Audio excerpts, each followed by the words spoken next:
Assalamualaikum warahmatullahi wabarakatuh. Kami dari kelompok 6 yang beranggotakan saya, Naftalina Nole Adelia, kemudian dua rekan saya, ada Setiawati dan Miska Zidna Ilmana. Di sini kami akan mempresentasikan terkait dengan panduan observasi, terutama untuk menganalisis karakteristik peserta didik. Jadi yang pertama adalah apa yang dimaksud dengan karakteristik peserta didik. Jadi perlu diketahui bahwa karakteristik peserta didik itu dapat diartikan sebagai keseluruhan pola, kelakuan atau kemampuan yang dimiliki oleh masing-masing peserta didik sebagai hasil dari pembawaan dan lingkungannya. Sehingga nantinya akan menentukan aktivitasnya dalam mencapai cita-cita. Kemudian terdapat tiga macam karakteristik peserta didik. Yang pertama adalah karakteristik yang berkenaan dengan kemampuan awal peserta didik, yaitu contohnya ada kemampuan intelektual dan kemampuan berpikir. Kemudian yang kedua, karakteristik yang berkenaan dengan latar belakang dan status sosial. Kemudian yang ketiga, karakteristik yang berkenaan dengan perbedaan kepribadian masing-masing individu siswa seperti sikap, kemudian perasaan, minat, dan motivasi belajar. Selanjutnya lebih detail akan dijelaskan oleh dua teman saya. Selanjutnya, identitas peserta didik. Dalam memahami karakteristik dari peserta didik, kami perlu untuk mengetahui identitas dari peserta didik, seperti nama, usia, jenis kelamin, agama, alamat, hobi, dan kelasnya itu berapa. Dengan adanya pertanyaan ini itu dapat memudahkan dalam memahami karakteristik peserta didik. Selanjutnya untuk bagian etnik, pernyataan yang kami buat, saya berasal dari suku. Lalu yang kedua, daerah tempat tinggal saya itu mayoritas suku apa.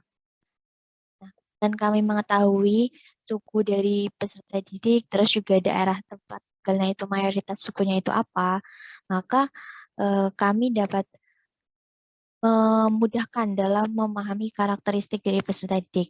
Karena kan misalkan di kelas itu hanya ada satu suku, otomatis kan pengaturan kelasnya ada dengan yang beragam sukunya. Selanjutnya untuk kultural, pernyataan yang kami buat, bahasa yang saya gunakan sehari-hari. Nah, di angkatnya itu ada pilihan apakah bahasa Indonesia atau bahasa daerahnya. Lalu yang kedua, saya dan keluarga saya masih menjalankan tradisi leluhur, misalnya sedekah bumi, nyadran, ziarah kubur, lain-lain, atau ritual sesuai dengan tradisi etnis keluarga.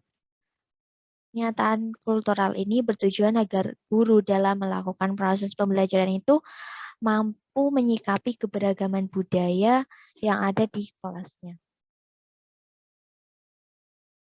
Selanjutnya status sosial, pernyataannya itu pekerjaan orang tua, pendidikan terakhirnya, terus juga penghasilan orang tua per bulan itu berapa. Nah, kami perlu untuk mengetahui status sosialnya karena kan pasti ya setiap peserta didik itu memiliki status sosial yang berbeda-beda dan guru dituntut untuk mampu bertindak adil dengan adanya status sosial peserta didik yang berbeda-beda. Selanjutnya untuk minat, pernyataan yang kami buat itu saya menyukai pembelajaran yang diangkatnya itu ada pilihan seperti pembelajaran yang ada bermain perannya atau mungkin ada ice breaking. Lalu yang kedua, jika guru memberikan pertanyaan, saya berusaha menjawabnya.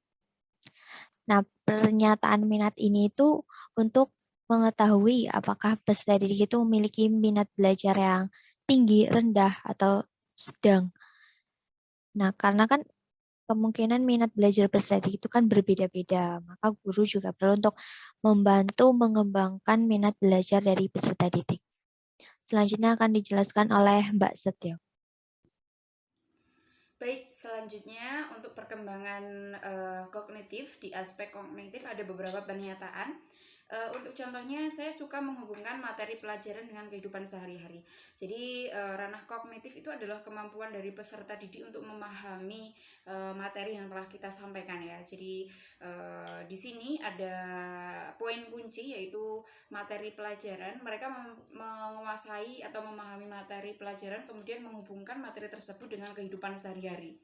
Kemudian untuk poin kedua itu pernyataannya, saya mengambil keputusan dengan penuh pertimbangan dan dilakukan secara mandiri. Ini juga masuk ke dalam ranah kognitif, di mana peserta didik ini sudah mempunyai atau memiliki kemampuan untuk memutuskan dan dilakukan dengan penuh pertimbangan. Kemudian untuk aspek selanjutnya yaitu gaya belajar. Dimana kita tahu gaya belajar itu dibagi lagi menjadi 3 cara. Yang pertama adalah auditori, kemudian visual, dan juga kinestetik. Selanjutnya untuk aspek motivasi seperti apa? Ini kita mengambil pernyataan, 2 pernyataan. Salah satunya, saya merasa semangat mengikuti pembelajaran di sekolah. Jadi motivasi berkaitan dengan motivasi dari diri peserta didik, yaitu memiliki semangat. Bagaimana semangatnya? Kemudian poin selanjutnya, saya sudah belajar materi yang akan dibahas di sekolah. Kesudahsiapan peserta didik dalam pembelajaran itu sebenarnya juga berkaitan dengan motivasi mereka dalam mengikuti pembelajaran, di mana mereka sudah mempersiapkan terlebih dahulu sebelum pembelajaran dimulai. Kemudian bagaimana pada perkembangan emosi, di aspek perkembangan emosi itu berkaitan sama gejolak jiwa kita ya, gejolak jiwa peserta didik, emosinya seperti apa. Ini pernyataannya, saya dapat mengendalikan diri saat sedang marah.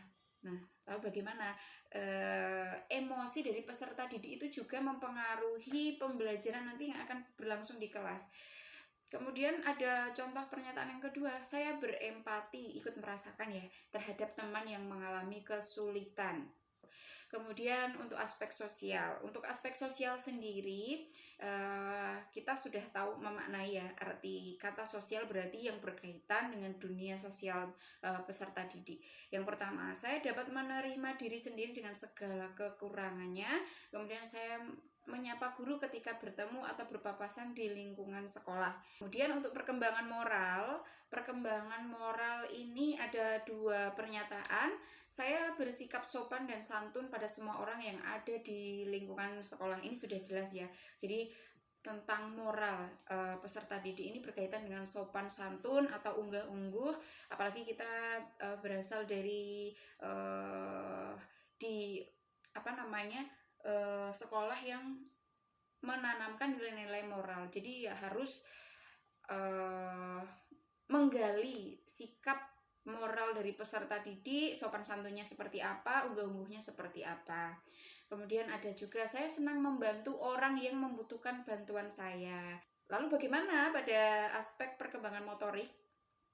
Untuk aspek perkembangan motorik itu sendiri, ada 2 pernyataan. Yang pertama, saya mampu menggunakan alat praktikum sesuai dengan fungsinya.